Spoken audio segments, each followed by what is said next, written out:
Dobre utra, все ludzie. Good morning, everybody. At the Cossack man. This is Cossack man, and I'm wishing you all a good morning from a sleepy Kiev today. So, why am I sending you guys the video about Paris when I am in Kiev? Well, if you guys watched the news yesterday, literally a few hours after I sent my update video in the Charles de Gaulle airport, Notre Dame caught fire, and there's a lot of chaos going on there. So, and I was watching that on the news, and then my connecting flight to Kiev was like an hour after that. So, I kind of got sidetracked, and there was a lot of panic going on throughout Paris at that period of time, like even within the airport and stuff, just because it was on the news. So, um, yeah, it's a real shame. You know, that's a lot of, you know, hundreds of years just gone up like that. Luckily, not everything is destroyed, but holy smokes. Uh, no pun intended originally, but I just did one. Anyways, so in honor of Paris having lost a portion of some history, I'd like to maybe inject some back. So, in the links down below, you're going to find a link to the article about the Battle of Paris in 1814, as well as a documentary that follows up with a modern day group of Cossacks that went and followed the original route of the Cossacks that went into this Battle of Paris in 1814. Now, for those of you who don't know about the Battle of Paris in 1814, like, what the hell are you talking about, Eric? In 1814, this is, you know, quite a few months after, if not a year, I think, the retreat of Napoleon from deep within Russia. And the Russian forces, a lot of them, especially were Cossack units, led by Alexander I, were given orders to pursue the French army as far as possible, and that led them on this wild goose chase all the way across Europe, all the way to the gates of Paris.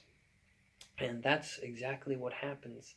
Is there's a one last big battle with the coalitions, as they were called back in the time, and Russia at that period of time had picked up a lot of allies along the way for this battle, because a lot of people wanted to see their French oppressors go down, particular Austria,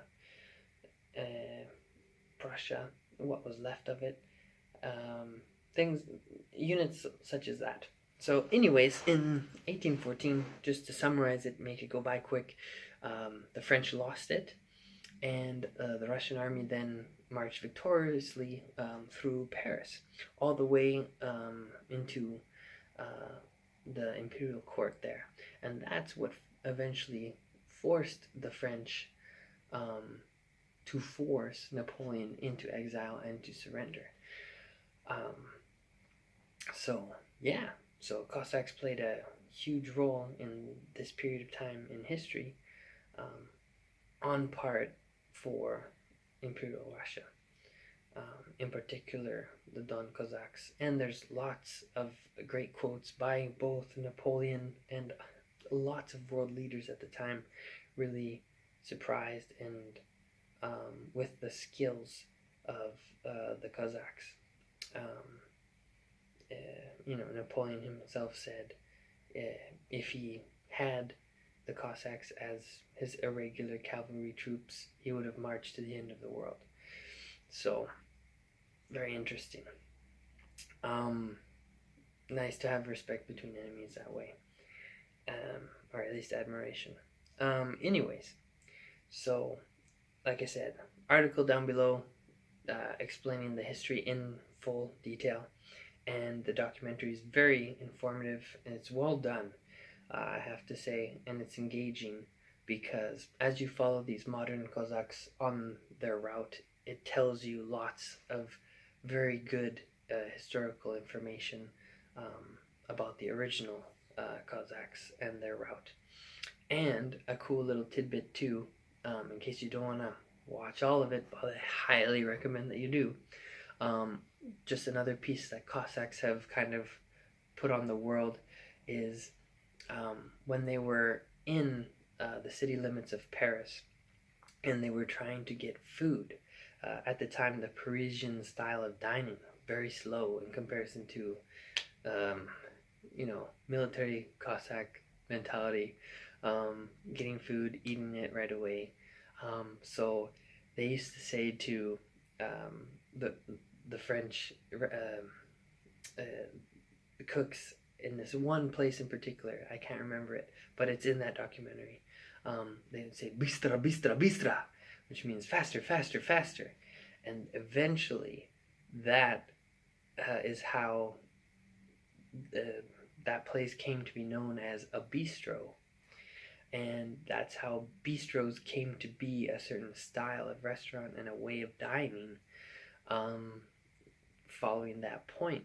So it's kind of very interesting that kind of through the fallout of war, you get something as culturally rich as a form of dining. So you can thank Cossacks for bistros if you're a fan of that. So there's that. And yes, so I'm in Kiev now, and I'm going to be here for just a couple of days, unfortunately. I'd like to be here more, but I kind of got my itinerary from my business trip. And I'm going to be going to Cherkasy. So that's going to be very interesting. Lots of history there, a big hub of Cossack power as well, historically speaking, going all the way back to the 13th century, that we have records of. Nobody really knows before that, other than, part of some of it's mentioned in the Kiev and Rus Chronicles. So yeah, so this is kind of a little bit longer video than I had even anticipated making. But yeah, it's kind of like bang for your buck, I guess. You get 2 in 1. So anyways, that's what I wanted to kind of share about Paris in regards to the Cossacks, and let you know that the ones to follow will be about Kiev.